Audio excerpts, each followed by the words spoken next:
মাননীয় স্পিকার তিনি কিন্তু আমরা আজকে দেখলাম যে ইনি একটু পক্ষপাতিত্ব করলেন এবং বিরোধী দলের সাথে বৈষম্য করলেন। বিরোধী দল অসহিষ্ণু এই ধরনের একটা ইঙ্গিত উনি দেওয়ার চেষ্টা করলেন। কিন্তু আমরা যদি বিএনপির আমলে দেখি, বিএনপি বিরোধী দলের সময় যা আচরণ করেছিল তার কিছুই কিন্তু এই বিরোধী দল করেনি।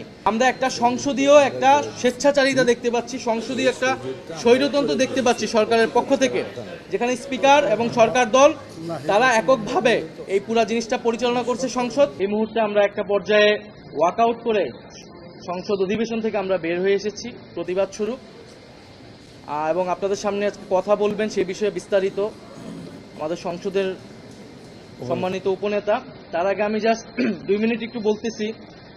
আজকে প্রথমেই যেটা হয়েছে যে প্রশ্ন উত্তর পর্বে স্বরাষ্ট্রমন্ত্রীকে আমাদের বিরোধী দলীয় সংসদ সদস্য আবুল হাসনাত এবং বিরোধী দলীয় সংসদ সদস্য শফিকুল ইসলাম মাসুদ ওনারা স্বরাষ্ট্রমন্ত্রীকে প্রশ্ন করেছিলেন যে দেশের যে এই পরিসংখ্যান পুলিশ সদর দপ্তর থেকেই পাওয়া গিয়েছে, তার সাথে বিগত 6 মাসের এই সরকার আসার পূর্বের 6 মাসে একটা তুলনামূলক আলোচনা করে প্রশ্ন করা হয়েছিল যে সরকার আইন শৃঙ্খলার পরিস্থিতি স্বরাষ্ট্রমন্ত্রী কতটা উন্নতি করতে পেরেছে নাকি পারে নাই, এবং সেই ব্যর্থতার দায় তিনি স্বীকার করেন কিনা। কারণ আমরা সারা দেশে দেখতে পাচ্ছি যে জনগণ ব্যাপক অনিরাপত্তার মধ্যে রয়েছে এবং বিভিন্ন জায়গায় খুন খারাপি ধর্ষণ হচ্ছে, বিরোধী দলের নেতাকর্মীদের উপরে দমন পীড়ন হচ্ছে, ক্যাম্পাসগুলোতে সন্ত্রাস হচ্ছে, এমপিদের উপরে আক্রমণ হচ্ছে এবং বিভিন্ন জায়গায় এরকম হামলার ঘটনা হচ্ছে।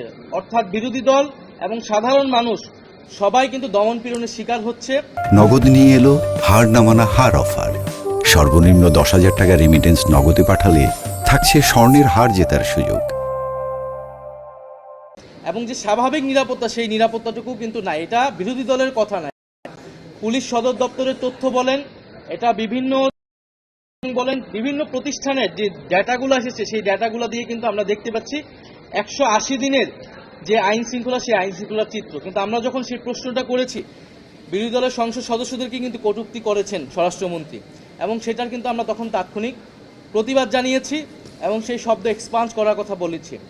এবং মাননীয় স্পিকার তিনি কিন্তু আমরা আজকে দেখলাম যে ইনি একটু পক্ষপাতিত্ব করলেন এবং বিরোধী দলের সাথে বৈষম্য করলেন। বিরোধী দল অসহিষ্ণু এই ধরনের একটা ইঙ্গিত উনি দেওয়ার চেষ্টা করলেন।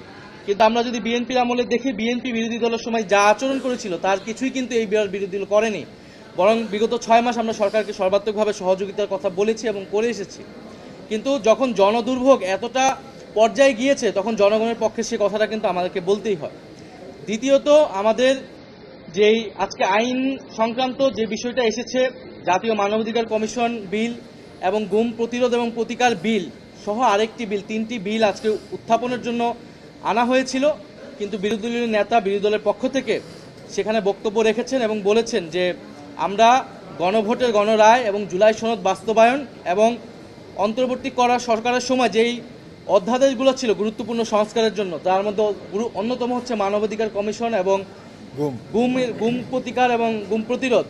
ফলে সেগুলাই যে বিচ্ছিন্নভাবে তারা আনছে সেটার আমরা পক্ষপাতিত্ব নই, বরং সেগুলো একেবারে একসাথে, কারণ সেগুলো যখন ল্যাপস করা হয়েছিল তখনই আমরা প্রতিবাদ জানিয়েছিলাম এবং তখন বিশেষ কমিটিতে বলা হয়েছিল যে সেগুলো আলোচনা করতে দেওয়া হবে, তখনও সেগুলো আলোচনা করতে দেওয়া হয়নি।